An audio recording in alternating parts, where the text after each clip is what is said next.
Chers téléspectateurs, Trois, deux, chers téléspectateurs de Code 243, nous avons promis de faire la tournée des partis politiques qui sont membres du rassemblement et qui préparent fiévreusement ce meeting du 31 juillet. Et nous avons là le président de l'UMR qui a été avec nous à Genval. Monsieur Monagala, bonjour. Bonjour, Code 243. Nous sommes à 48 heures de cet événement. Où est-ce que vous en êtes avec l'UMR? Écoutez, vous avez suivi la forte mobilisation à l'arrivée du président Angili et la manière dont les Quinois se sont comportés pour l'accompagner d'Angili vers Limete. Il y a eu la discipline, il y a eu une forte mobilisation. Nous avons remercié nos militants et les militants des partis qui nous avaient accompagnés ce jour-là. Aujourd'hui, nous lançons un appel pour que dimanche, une fois de plus, nous soyons tous mobilisés pour nous rendre au boulevard Triomphal.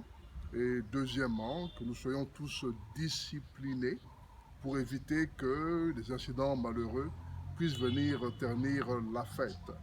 Donc, on sera là pour suivre le message du président Tshisekedi, qui, je l'ai dit, je l'espère, sera un message, comme toujours, pour l'unité de l'opposition, pour lutter pour les valeurs que nous défendons, à savoir le respect de la Constitution, à savoir l'état de droit.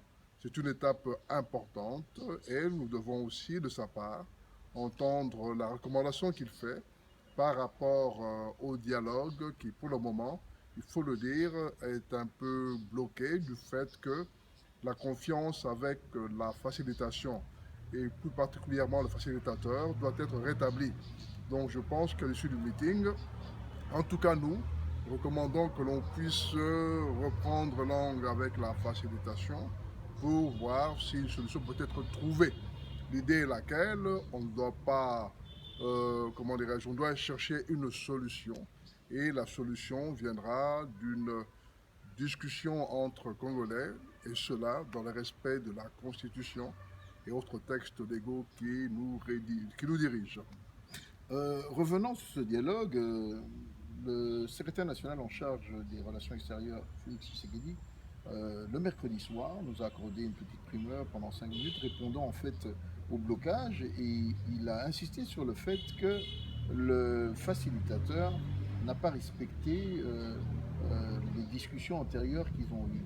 Et aussi, par le fait qu'il a convoqué, qu'il avait déjà donné une date pour le début des travaux, alors que la libération des prisonniers politiques préalables qui ont été posés par le rassemblement, ainsi que ceux des médias, ne sont pas effectifs. Un commentaire là-dessus? Je crois que la question qu'il a évoquée est une question fondamentale.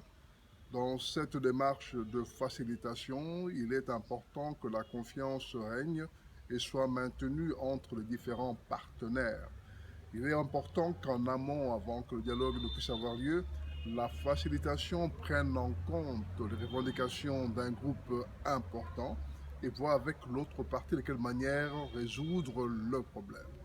De manière évidente, le problème n'a pas été résolu à la satisfaction du membre du rassemblement, raison pour laquelle on a dit stop là, il faut que cette question de libération notamment de prisonniers politiques, de dédoublement des partis politiques et autres soit traitée, soit discutée. C'est pour ça que nous disons, reprenons langue avec la facilitation pour nous assurer que le travail est fait de manière complète et exhaustive. C'est ça, je crois, la position qu'on devrait défendre, mais le rassemblement a eu raison de hausser le ton pour s'assurer que les objectifs que nous poursuivons tous ensemble dans le dialogue puissent être atteints sans avoir trop de difficultés. Voilà, je pense que le président lui-même étant sur place, après le meeting de dimanche, je suis persuadé qu'il prendra le temps de consulter ici, à Addis Abeba ou ailleurs, pour s'assurer que nous évoluons d'une manière acceptable pour toutes les parties. Mais avec fermeté, parce qu'il est important que les préalables qui ont été posés soient respectés, comme il est fondamental et essentiel que la constitution de notre pays soit respectée et que les délais constitutionnels maintenus. Voilà le message d'aujourd'hui, il est double. Merci pour la mobilisation du 27. Venez nombreux le 31. Nous sommes là, ensemble, dans le rassemblement, pour faire aboutir la volonté du peuple qui aujourd'hui veut que, à l'issue de toutes ces démarches et en temps prévues par la Constitution, l'alternance au sommet de l'État puisse s'effectuer dans des conditions apaisées.